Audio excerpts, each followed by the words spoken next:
Assalamualaikum warahmatullahi wabarakatuh. Sahabat yang beriman, semoga kita dalam lindungan Allah, amin ya robbal alamin. Kisah dan saksi mata tragedi berdarah pada tahun 1956, pembantaian antek-antek PKI di Malang Selatan. Bagaimana kisahnya? Tonton sampai selesai biar tidak salah faham dan bisa menambah wawasan kita dalam sejarah PKI. Selamat menonton kawan. Sahri adalah saksi mata pembantaian PKI di Malang Selatan. Masih bisa mengingat jelas sebuah tragedi yang terjadi sekitar 53 tahun silam. Sebuah peristiwa paling berdarah di negeri ini. Ia salah satu saksi hidup pemberantasan anggota Partai Komunis Indonesia (PKI) pada 1965. Sahri, kakek berusia 72 tahun ini adalah seorang anggota Perlindungan Masyarakat Linmas Kota Malang. Alih rupa dari sebelumnya masih bernama Pertahanan Sipil, Hansip di masa Orde Baru, serta bernama Pertahanan Rakyat (Hanra) dan Organisasi Keamanan Desa (OKD) di masa Orde Lama. Sahri sudah makan asam garam menjadi personil organisasi pertahanan sipil tersebut. Sejak masa Orde Lama, organisasi sebagai bagian dari komponen pertahanan dan keamanan yang dibentuk negara. Melalui program pembinaan rakyat terlatih dalam rangka bela negara. Saya ini sudah jadi keamanan masyarakat sejak masih berusia 20 tahunan, kata Sahri. Ada berbagai cerita selama ia menjadi personil keamanan rakyat. Salah satu yang masih membekas dalam ingatannya adalah tragedi 1965.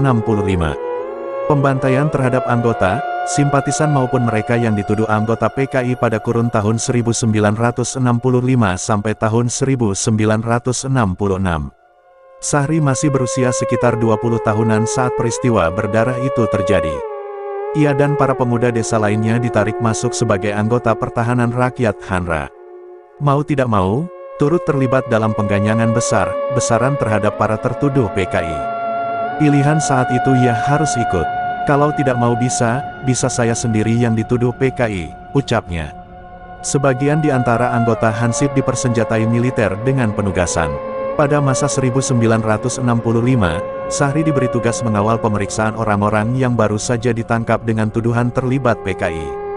Beruntungnya ia tidak terjun di kampungnya sendiri. Banyak di antara mereka yang berasal luar kota Malang. Orang yang ditahan tanpa proses peradilan itu kemudian dikumpulkan di salah satu kantor militer di bawah Angkatan Darat, Angkatan Bersenjata Republik Indonesia (ABRI). Selama di kantor militer itu pula interogasi disertai siksaan dialami para tahanan tersebut. Saat malam hari, mereka dibawa menuju ke kawasan Malang Selatan menggunakan truk milik ABRI. Ada yang masih dalam kondisi hidup dengan mata tertutup dan tangan terikat. Tidak sedikit pula yang sudah tidak bernyawa. Tidak sekali atau dua kali truk mengangkut orang yang dituduh terlibat PKI menuju selatan Malang. Beberapa kali, saya lupa persisnya. Lokasi truk itu berhenti saya lupa, pokoknya di hutan Malang Selatan, ucap Sahri. Tugas Sahri di malam itu hanya menjaga truk di titik pemberhentian. Sementara para penumpangnya digiring masuk ke dalam hutan. Tidak terlibat mengeksekusi para tahanan itu. Sekali jalan bisa sampai 20 orang yang diangkut truk. Tugas saya hanya mengawal, ucapnya. Dari informasi yang dia dapat, tidak ada satupun lubang kubur disiapkan di tengah hutan tersebut. Seluruh korban yang dieksekusi, mayatnya dilempar begitu saja ke dalam jurang di dalam hutan. Kisah Sahri hanyalah satu dari banyak cerita pengganyangan terhadap mereka yang dituduh tanpa peradilan terlibat gerakan tanggal 30 September tahun 1965 oleh PKI Gestapo. Berdasarkan sejumlah catatan, ada beberapa lokasi eksekusi anggota PKI selama kurun tahun 1965 sampai tahun 1966. Selain di kawasan Malang Selatan, pembantaian itu juga terjadi di Lawang, Singosari, Tumpang dan diduga masih ada lokasi lainnya yang belum terungkap. Diperkirakan ratusan sampai ribuan orang ditangkap dan dibunuh di Malang selama tahun 1965 sampai tahun 1966. Dalam dokumen rahasia catatan Kedutaan Besar Amerika untuk Indonesia sejak 1964 hingga 1968 itu menggambarkan ketegangan antara faksi militer dan PKI.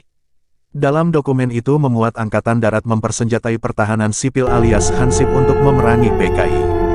Dokumen itu juga merinci pembantaian di berbagai daerah di Jawa Timur, termasuk memuat tulisan media massa pada tanggal 23 November tahun 1965 tentang penangkapan 150 orang anggota PKI. Peristiwa pembantaian di Jawa Timur diungkapkan Soekarno dalam pidato di depan HMI di Bogor tanggal 18 Desember tahun 1965. Soekarno mengatakan pembunuhan itu dilakukan dengan sadis, orang bahkan tidak berani menguburkan korban. Awas kalau kau berani ngerumat merawat jenazah, engkau akan dibunuh.